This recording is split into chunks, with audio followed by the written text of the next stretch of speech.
Okay, hello everybody, and welcome all you nurses. TruRoot Health. Today, I have a very special presenter for you, Rachel Smith, DNP. She wears lots of titles, and I feel very honored that she is giving her time to myself today to talk about what it is that she does. And at this point, I'm just going to go ahead and let her take the stage and talk to us. Wonderful, Kimberly. Thank you so much for having me. Of course. I am Rachel Smith, as you mentioned, doctor of nursing practice. And Kimberly suggested it might be useful for me to describe what that means. Now, I'm sure many of you, my nursing colleagues, do understand that difference, but for some people, there's still a question. DNP is the clinical doctorate degree as opposed to a PhD in nursing, which prepares that individual to practice more in an academic or research setting. So, as a doctor of nursing practice, more prepared to really be a leader in the clinical setting. And so that if that explains the difference between DNP and PhD. I uh, went through the process of getting my DNP several years ago. I went through Frontier Nursing University. Yeah. Oh, okay. And Frontier. yes. That's where my sister went. Okay. What does your Yeah. sister do? She is a primary care NP. Okay. We went down there. We stayed the night. I love the whole place down there. It's so comforting. It's in Kentucky, right? Is Yes. it? Yeah. Yes. Okay. Yeah. So I'll give you a little Great bit of school. background if you don't mind, to Absolutely. kind of bring Yes. you up to date as to how I got to where I am now, Yeah. which is the founder and CEO of Aspect Wellness, Yeah. um, a small practice where I work in a very personalized way with professional women primarily and help them navigate all of the stages and changes they go through, transitioning from, young woman to motherhood often, and then postpartum, and then menopause and beyond. So helping them thrive through all of those stages. So But great. yeah, my career started many years ago now as a nurse midwife. And I was so fortunate to have the care of three different midwives for the deliveries of my three children. Mm. And after each one, you know how pregnancy gives you such a sense of creativity, like during that time. And I felt so inspired to, oh my gosh, I would love to do this work. And yet, I had a background as an English major. I had done some work in public relations and a little bit of marketing. And the whole idea of going back and starting from scratch with nursing school, and that felt so intimidating to me because I didn't grow up wanting to be a nurse, and that it felt like a Oh, big barrier. yeah.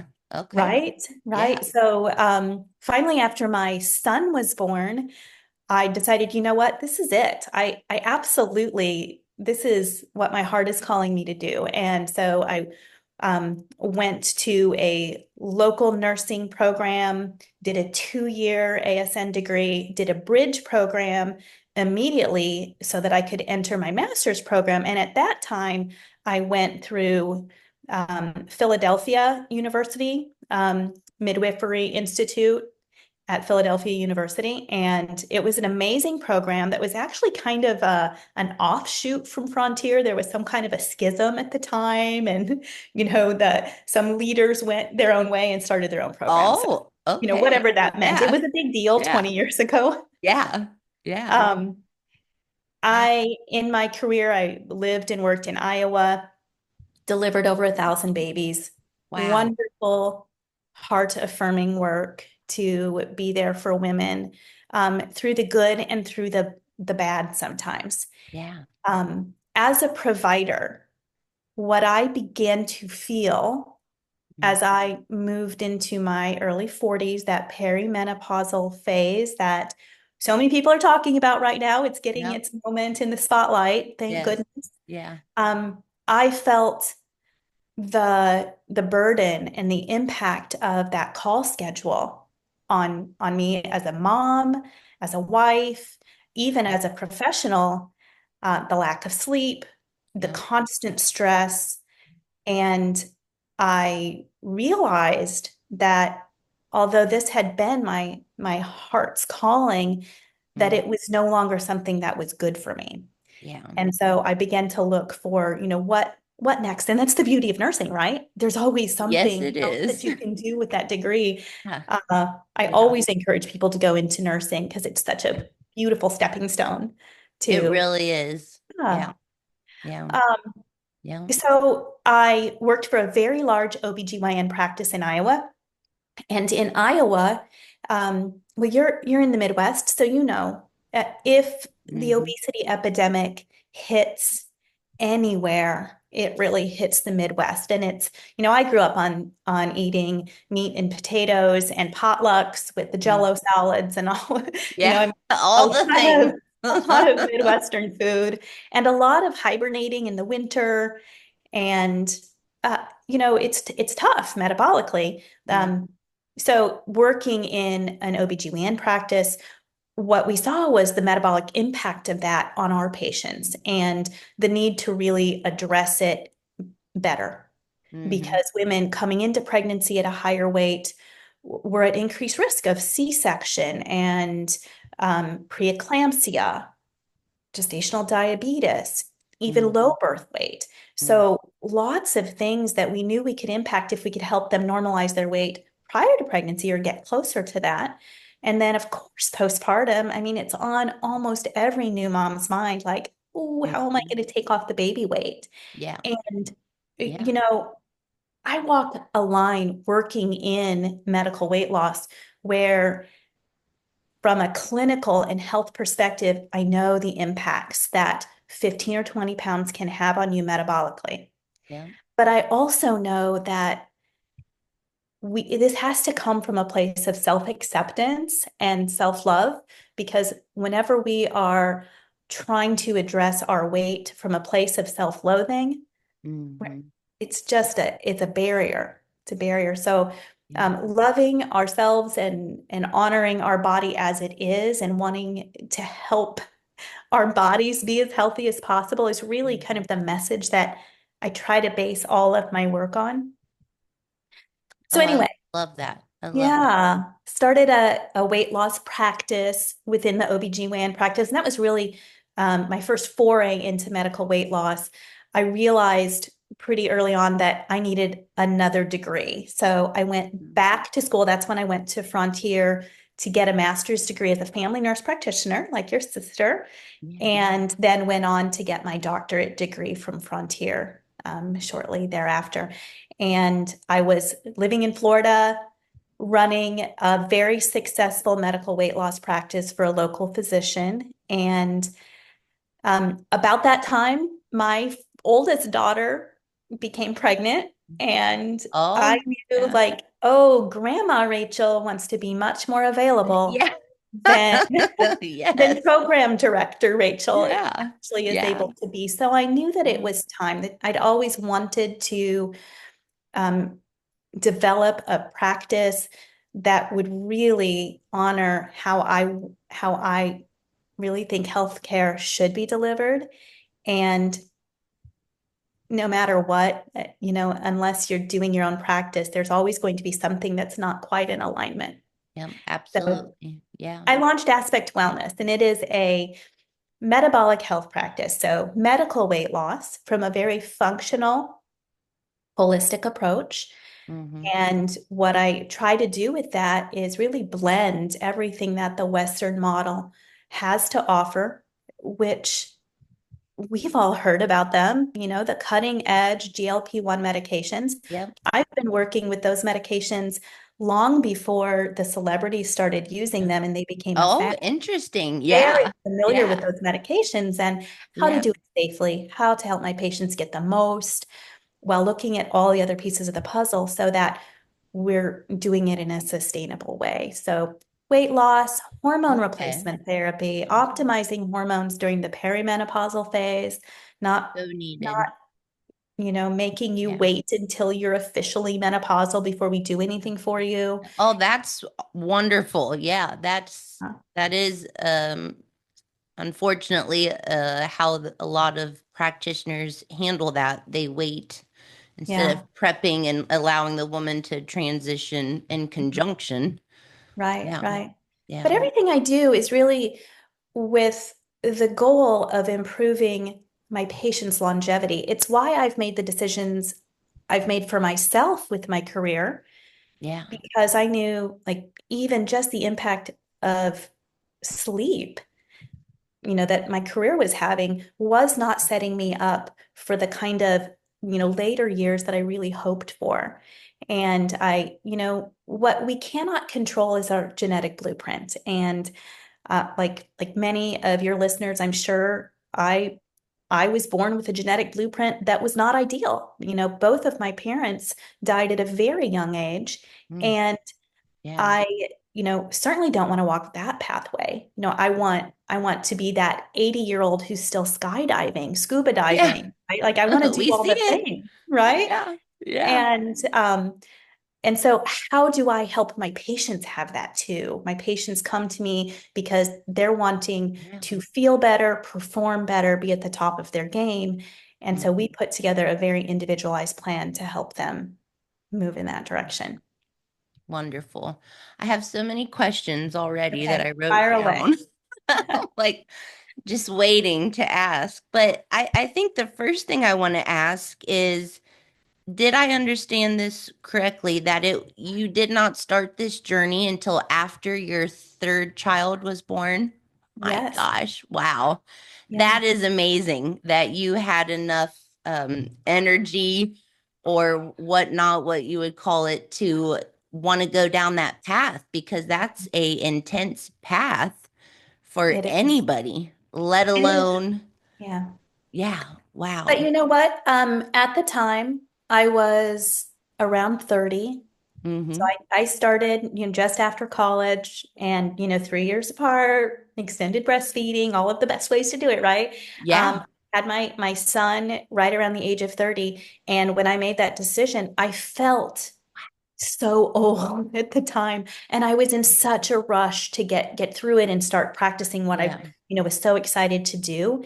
And looking back, I of course, it's kind of like fondly, oh, how cute, you thought you were old at 30. yeah, And right, yeah, and isn't what, it? honey, why were you in Yeah, such a rush? Like, take your time, yeah, get everything that you can out of the experience.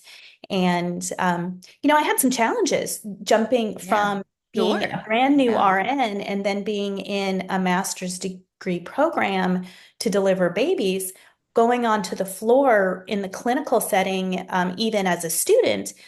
I found that I really had to work harder to gain the respect of the nurses on the floor because yeah. many of them had, 10, 15, 20 years of experience. Yes, we see that. We see Yeah. that. Yeah, And yeah, here I was, a brand new nurse, trying to step yeah, into a role of an advanced practice provider.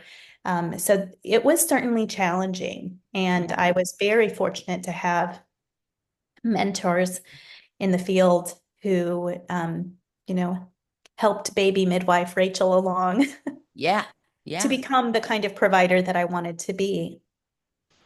I hope that's changing. I hope, the old saying was we eat our own. Mhm. And right now, being an instructor for a university, I try to think that that is changing. I hope it is because they're graduating now with a bachelor's and Mhm. not having had any floor experience. And Mhm. so, how it was back then for you is sort of similar to how it is now with us. I mean, most of us did certifications, ADN, LPN, and then went to Right. the RN, Right. but now they're graduating with a BSN Right. and maybe being considered for those jobs. I don't know yet, but I will say I think it's getting better. I hope that it's getting better because we need them. The turnover rate is so high right now.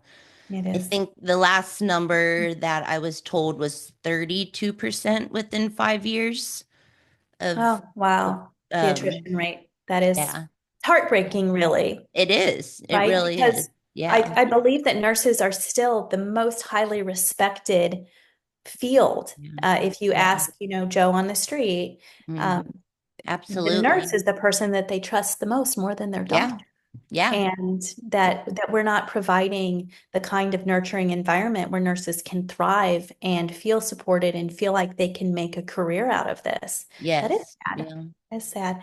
I wonder I, how much, it's just burnout. And I know you yeah. probably I work with think that a that lot. is, yes, that's kind of a point in this group. I don't hone in on it a lot, but it is Mhm. that because it's so used, the word burnout, Right. it's used often. But because of that, we're seeing those seasoned nurses hitting it a little, well, much later.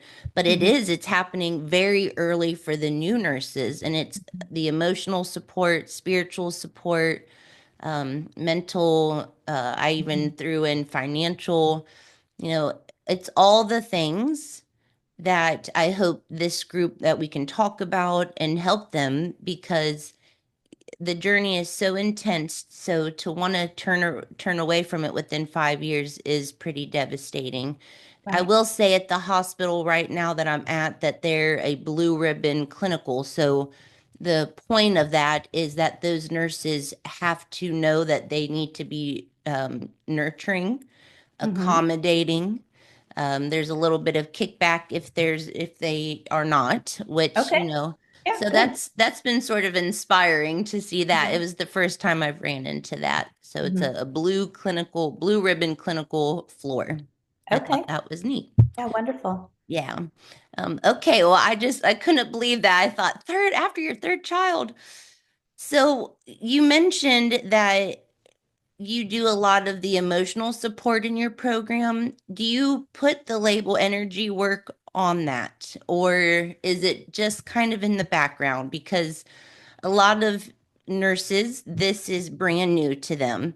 It's a Mhm. little bit woo. It was absolutely for me in 2018 when I started this journey and Mhm. got injured and had to change courses. When I met that naturopath that changed my life, it took me a while, a month or two, to actually go see him again Uh-huh. because I thought I need evidence-based studies. I need all the concrete information. The idea that you can heal physically from a connection emotionally, which I'm hearing you say. Um, Now, would you refer to that as energy work or is it just all encompassing? I have not and don't tend to put a label on that because I think my typical patient who comes to me um, is my concern is that that would be a barrier as opposed to Yeah, I I know agree. there's certainly Yeah. a segment of the population who is very much attuned to that and is Yeah. looking for that. And Yes. so I think I take kind of a softer under the radar approach where, very busy professionals who are, they're in their head, Yeah. Type right? A. And stress levels are exceedingly high. So I Yeah. work with a lot of healthcare professionals, EMTs, paramedics, firefighters. I do work with a lot of airline pilots. The stress of that job is exceedingly high. I'm intimately familiar with that because I'm married to an airline pilot, and Yeah. I see how impacted he is coming back from 2 weeks on the road on the other side of the clock. So it's Yeah. similar, really, to what on-call professionals face. Yes. Yes. Um, and so, yes, I'm doing that work, Mm. but a lot of it's kind of under the radar so that Yeah. it doesn't put them off. And they Yes. come in and they're Yes. willing to feel better. They want to feel better. They want to perform at the top of their game. And so helping them get in touch with, what their body is telling them Mm. and kind of following their body. Yeah. Okay. I like that because I do think It's very hard, and I have thought this from the very beginning. It's very, very hard for us as professional caregivers to be open to that at first. Mhm, Once you learn, you can't unlearn. And mhm, once you start feeling better, it's actually going to continue when mhm. you've been let down by other models. But and you had said this, it's a beautiful blend of Western and holistic, but using certain titles can be a little off-putting. Right. So yeah, so that's good. It's really good. I didn't believe in Reiki or any of that and until I had my first session, but I don't know if I would have been open to it early on. I think it took a while for me to kind of get there. Mhm, Yeah. Okay. So you were talking about using the GLP-1s.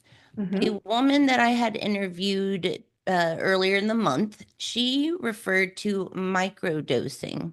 mhm. How do you feel about that? Is that similar to how you would to use that or practice or um, is that Um, okay, so yeah, let's talk a little bit about microdosing. I think yeah.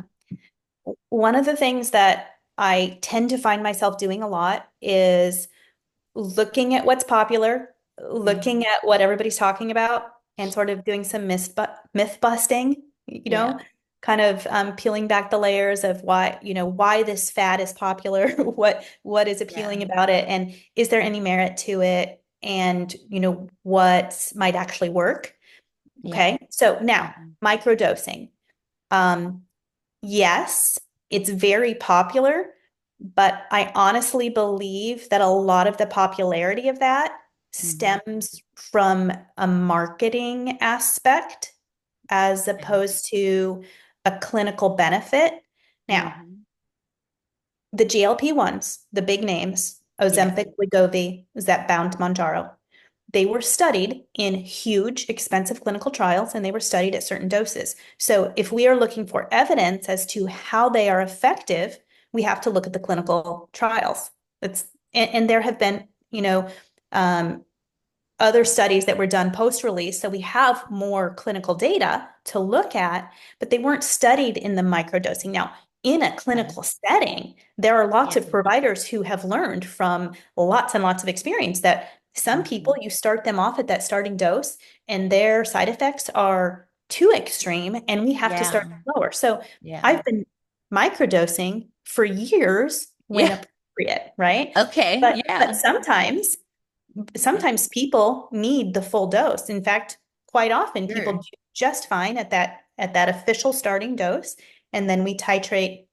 I don't follow kind of the titration schedule that the pharmaceutical companies put out because again, I look at how the studies were done and what was the dropout rate and that kind of thing. And I Mhm. want to do the best for my patients. So the way I titrate medications is number one, or is it giving you the effect that you are looking for? Do you feel like you have a sense of control over your food choices? Mhm. But but we want to make sure it's not over controlling your appetite. I don't want you to go through your day not hungry. You need to Yeah. feel hungry because Yeah. you need to get in nutrients, especially protein. Yeah. So I want you to be able to eat the amount of protein I'm recommending you eat. So we can't Mhm. over control the appetite or that won't happen. Okay. Yeah. Okay. Are Yep. you losing weight? If that Mhm. is the outcome we're looking for. Mhm. Are you having any other adverse effects? So I have a patient who has a little dysthymia, just kind of flat. We've talked Mhm. about it at length. He's getting a very good clinical response in terms of his weight loss and other cardiometabolic benefits. And he's completely okay with it. He's very well educated. He's like, I'm not quite as happy-go-lucky, so to speak, as I would Yeah. normally be, but I'm okay with that. And Mhm. as we've gotten him to goal and titrated his dose back down to a maintenance dose, Yeah. his mood is responding. So it's clearly a side Okay. effect of the Yeah. medication. Mhm. We talk about those. Mhm. And so microdosing, yes, Yeah. Okay. appropriate, not necessary. Not Yeah. necessary for Not. everyone. For some Yeah. people, important that as a provider, you know how you can help them split the dose, whether you're using branded medications that are FDA Mm. approved and might be covered by their insurance, or Mm. whether you're using compounded versions, which that's a whole other Yeah. basket of, Yeah. of Yeah. eggs, right? Yeah. That we Yeah. could explore. And you have a lot more control over the dosing when it's a compounded medication because it's not coming in an auto injector pen. Yeah. Yeah. Which we're dealing with right now at our clinic. Yes. The reason I asked this is because so many nurses are using this and Hmm. they have these questions. So I Hmm. thought you would be a nice person to clarify that, and you did. So Hmm. I thank you because we want to offer healthcare. We both agreed on this to our colleagues, to our Yes. comrades. We want them to be healthy Thriving. and thriving and have vitality. And if you're sick over a choice that you made to try to lose weight and gain control in your life, and you're working night shift, Right. or even day shift, but if it's affecting how you're working, they Yes. may give up because Yeah. work is important. A lot of them are single moms. They Hmm. have to work. So yeah, I'm happy that you kind of talked about that, and it should be a clinical decision Yeah, based absolutely. off And of their, yeah, goals, what I signs, and symptoms.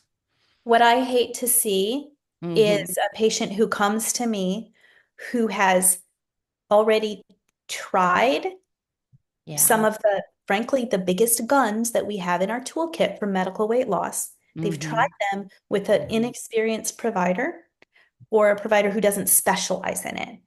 Yeah. And they tried it, and their experience, for whatever reason, is it didn't work for me. Yeah.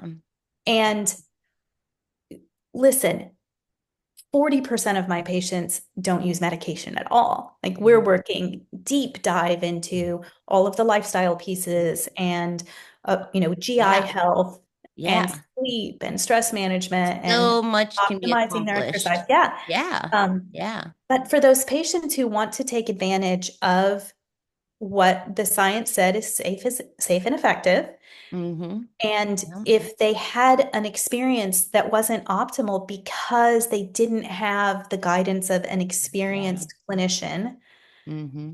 it's unfortunate because, Yes. we Yeah. do, we have that set in our mind now, like, oh, well, it just didn't work for me. Mm. And I've had situations where I'm like, oh gosh, Yeah.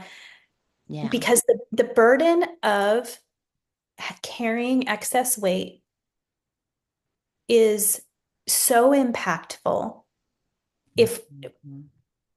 if I can help people figure that out, Yeah. especially young women. I Mm-hmm. love working with women in their 20s. I have nurses that I work with in their 20s, and they're so amazing to me. And like, I can't believe that you're already, charge nurse and you're, at this point in your career, you have Yeah. so Yeah. much to offer. Let's Yeah. help you figure out this weight piece because Yes. Yeah.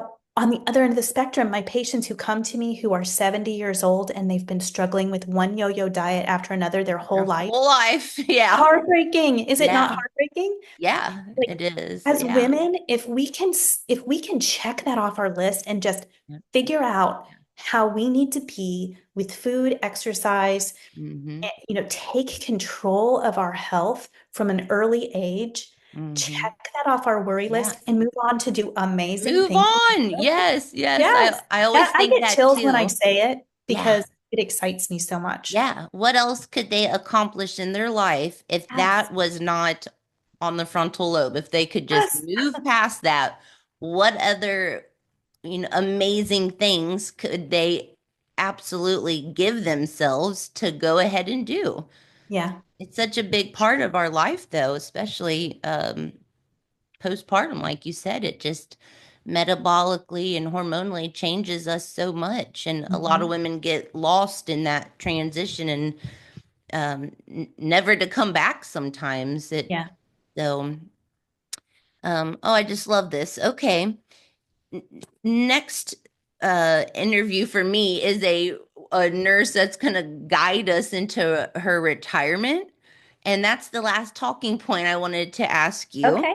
is you had mentioned that I want to know how old you are because you look so vivacious, but then now that I know you didn't start till after 30, I'm like, you don't I'm have to share. 54. I'm 54. 54. Yeah. Okay. Yeah. Okay. And But you know beautiful, what? may I add? Age is a number. Yeah. It's just a number. And Yeah. I, I don't, I think most people that I talk to feel inside somewhere in their 20s. Yeah. And it's probably the age at which our prefrontal cortex finally matures, right? I think Mhm. that's where we feel inside. I feel like I'm somewhere in my 20s, but with the confidence of somebody Yeah. who's lived through a lot of Isn't things. that the truth? Yeah. Yeah.